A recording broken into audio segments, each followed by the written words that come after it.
and 2 and 3, 3 and 4, 4 and 1 and 2 and 3 and bass drum. 1 and 2 and 3 and 4 and 1 and 2 and 3 and 3 and 4 and 4 and snare, snare and 3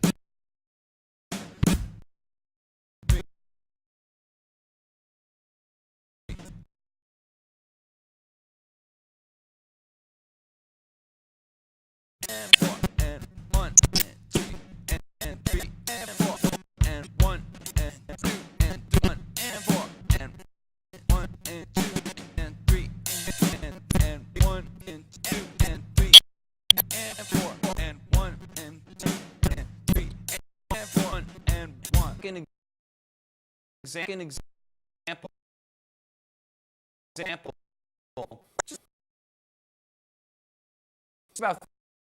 Just about this whole, I use the groove I show you as a seed. That's the point I start from. And then from there, some variations, just like I want you to do. I mean, if you're going to just play that groove, you can hire a drum machine to do that. Let the music inspire you. It's going to inspire me. Let's see what it looks like.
Groove 6 introduces 16th note rock grooves based on 16th notes. We had 8th notes before. Now we're going to play 16ths. The 16ths will be, you guessed it, the connective tissue. It binds the groove together. Let's start out by playing even 16th notes on the hi-hat, because we're going to have 1 and 3 on the bass drum and 2 and 4 on the snare drum. Our hands are never going to stop. They're going to keep the flow going, and we're going to move the 2 and 4 to the snare drum. Let's just try the 16th notes. Let's see what it looks like. 1 E and a 2 E and a 3 E and a 4 E and a 1 E and a 2 E and a 3 E and a 4 E and a. Now I'm going to keep that going. 2 E and a 3 E and a 4 E and a 1. If you have trouble playing this, you're going to want to stop and just get this happening. Nice and easy, no effort. You don't want to look like this. Nice and relaxed. 3 and a 4 E and a 1 E and a 2 E and a 3 E and a 4 E and a. Now let's put the 1 and 3 on the bass drum. And 1, 2, 3, 4. 1, 2, 3, 4. 1, 2, 3, 4. 1, 2. Now 2 and 4 moves to the snare. 1, 2, 3, 4. 1, 2,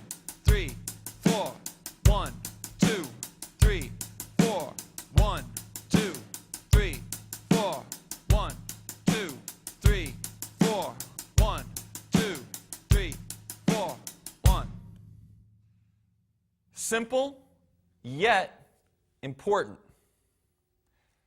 Don't take it for granted. A lot of funny things can happen when you move your limb to another surface. It's really weird. Moving from here to here, all of a sudden, like you get there early or late. Don't let that happen to you. Take your time, exactly precise. Now I'm going to play it, and as usual, on the second one, when we go to the faster tempo, I'll probably take some liberties. That's the idea. Let the music inspire you. Let's see what it looks like.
The next 16th note variation that we're going to talk about has a slightly more complex bass drum pattern. It's syncopated. Big word, syncopated, just means a shifting of the accent. It's very rhythmically interesting music, syncopated music. That's why drummers like it so much. So let's syncopate the bass drum a little bit and see what happens. Again, let's get those 16th notes going. It binds the groove together. I know you're sick of hearing me say it, but it's important, and I'm going to keep saying it. 1, 2, 3, 4. 1E and a 2E and a 3E and a 4E and a 1E and a 2E and a 3E and a 4E and a... Now, let's try this bass drum part. 1, 2, 3, 4. 1 and 2 and 3 and 4E and a 1 and 2 and 3 and 4E and a 1E and a 2 and 3 and 4E and a 1E and a 2. Now the snare. 1, 2 and 3 and 4 and 1, 2 and 3 and 4. 1 and 2 and 3 and 1 and 3 and 4. 1, 2 and 3 and 4E and a 1 and 4E and a 1E and a 2 and 3 and 4E. 1, 2 and solid. This one's a little bit more interesting because of the syncopations. If you're flamming or having a hard time, you can see how, you know, the first 3 notes of the bass drum part line up with the right hands, and that 4E is on the left hand. So line that up and really get it, you know, solid and right down the center, and you'll have a lot of fun with this groove. Let's play this with some music at 2 different tempos and see what you think.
Okay, so for groove number 8 on the poster, the last of the 16th note rock grooves, we have a few surprises for you.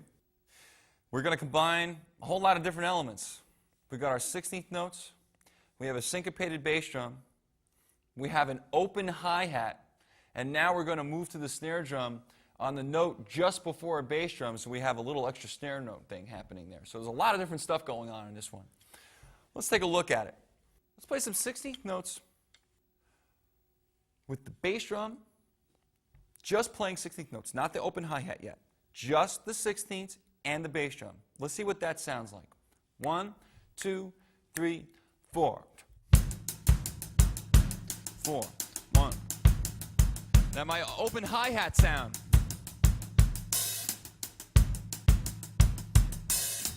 1, 2, and 3, and 4. 1, 2, and 3, 4. 1, 2, and 3, and 4. 1, 2. Now the snare drum part. 2 and 3 and 4 and the 1.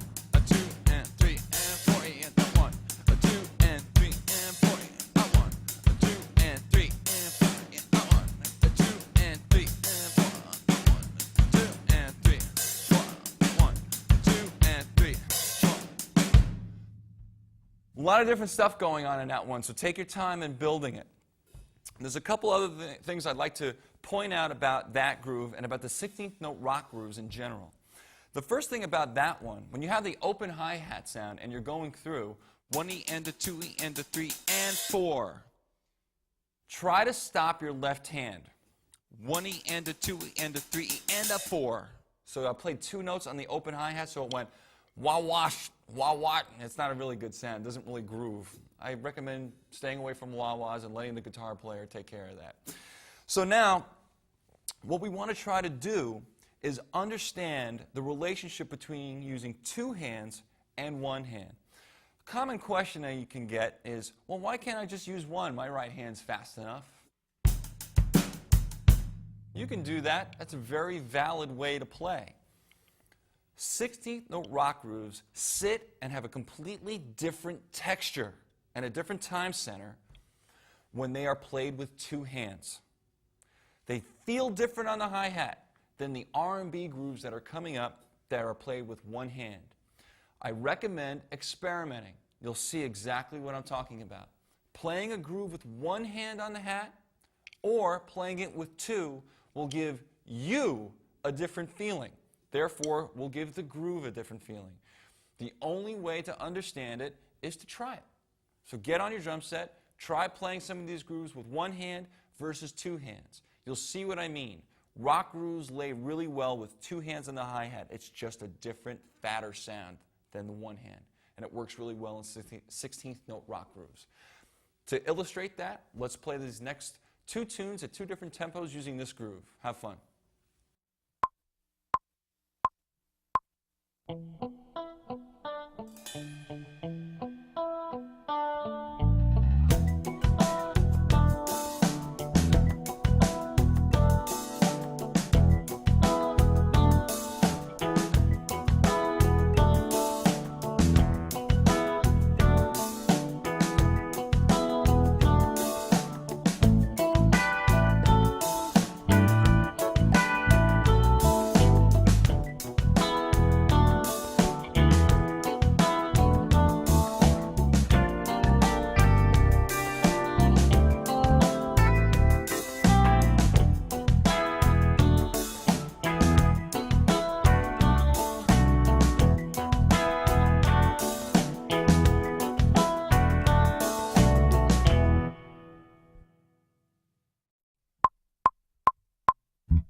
let's talk about some halftime, a couple of halftime grooves. Halftime is when the drums get thrown into a groove that feels half as slow as what you were playing. So now, when you look at number 9 and you can compare it to numbers 1 through 5, you can see how the snare has shifted over to beat 3.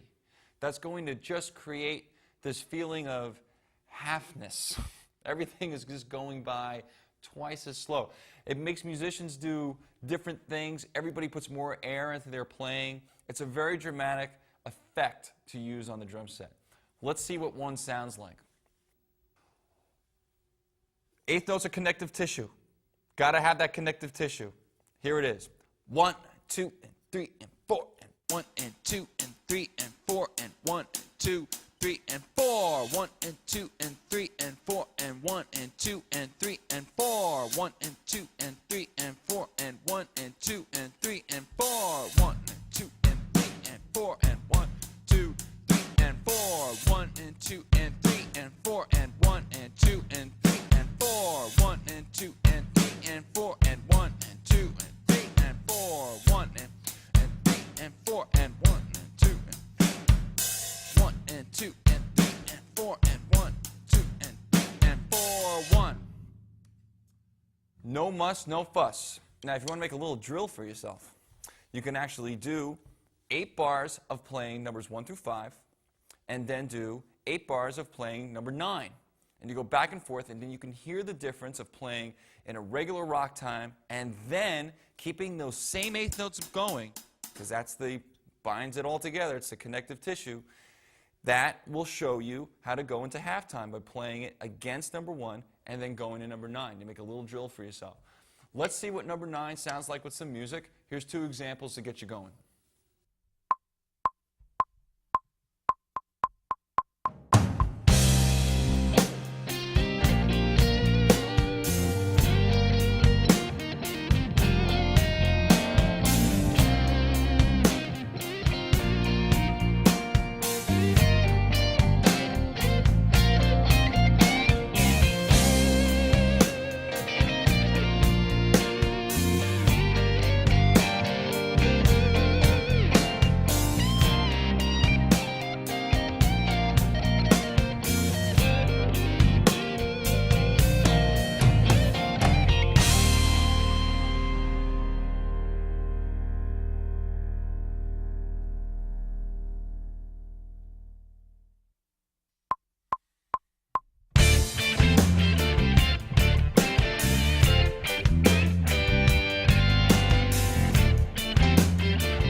Groove 10, the second of our halftime grooves. This one's got some 4-way coordination in it. There's no connective tissue per se. We're not going to play all the 8th notes. However, the ride cymbal is what I will call the chief. He will be in charge of keeping all the other little Indians in line. So let's make sure that he is clear. We're going to use the bell sound on this. It's going to sound like this. 1, 2, 3, and 4, and 1, and 2, and 3, and 4, and 1, and 2, and 3, and 4, and 1. You get to see how I'm making a very small motion, going into the bell about halfway with the shank, and then going back to the center of the cymbal. Not going like, nuts or anything like that. You got to be smart when you're playing. No excess movement. Nothing really, more than you need. And then 2, and 3, and 4, and 1. Nice little sound on 1. Now we put 2 and 4 on the hi-hat. Our friend 2 and 4 on the hi-hat. He's been there a lot, and he's going to stay there on this one too. It seems to work very well. So let's see what those two limbs sound like together. 1 and 2 and 3 and 4 and 1 and 2 and 3 and 4 and 1 and 2 and 3 and 4 and 1 and 2 and 3 and 4 and 2. Now the bass drum. 1 and 2 and 3 and 4. 1 and 2 and 3 and 4 and 1 and 2 and 3 and 4. 1 and 2 and 3 and 4 and 1 and 2 and 3 and 4. 1 and 2 and 3 and 4 and 1 and 2 and 3 and 4 and now the snare. 1, 2 and 3, 4. 1, 2 and 3 and 4 and 1 and 2 and 3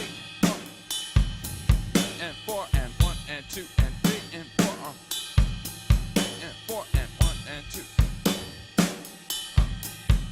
4 and 1 and 2 and 4 and 1 and 2 and 4 and 1. A lot of stuff going on in that groove, but when you get it to lay in a pocket, it sounds really, really cool. Give it a shot. If it isn't working for you, play it slow first, and then try it with these next two examples, which I'm going to show you now.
Okay, let's take a look at some funk grooves. The first one on our poster is number 11.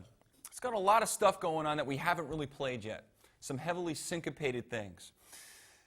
This is really, really, really cool, and it can also be really, really, really frustrating if you don't have some independence happening. So slow it down and work it out if it's not happening for you. Now, you can see that there's some X's on the poster. Those are rim shots. I like to use those, and also sometimes I lay off on them too to add some different colors. So I'm going to play this for you a couple different ways, and you can see exactly what I'm talking about. When you practice this, I want you to experiment with different shadings yourself. Rim shots, different sounds out of the snare drum. Listen to some classic James Brown recordings. Man, you're going to just hear some of the funkiest drumming you ever heard in your life. Let's play this thing and see what it sounds like. Let's start with our hi-hat, which really is going to help bind this baby together, and I mean it. Here we go. 1 and 2 and 3 and 4 and 1 and 2 and 3 and 4 and 1 and 2 and 3 and 4 and 1 and 2 and 4. 1, 2, 3, 4 and 1.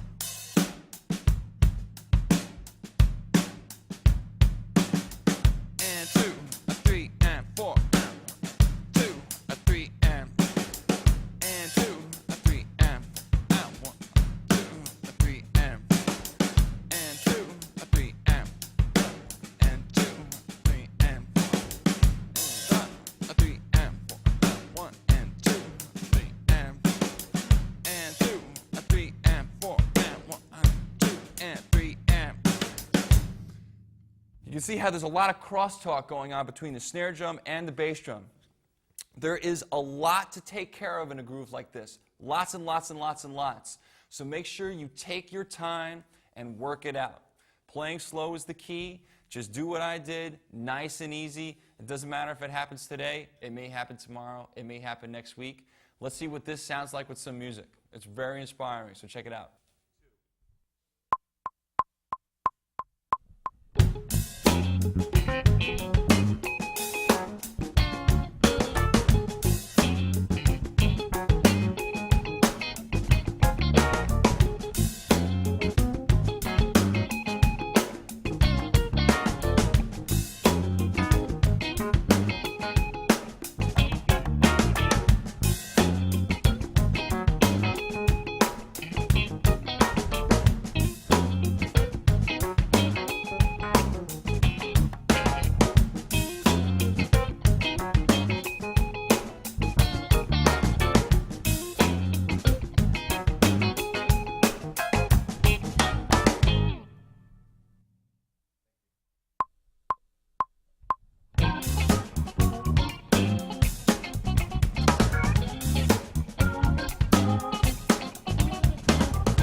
Our next funk groove, groove number 12 from the poster, you'll notice that these snare drums are moving to very different places than they were in the eighth note rock section, aren't they? They're moving to ands and e's and uhs.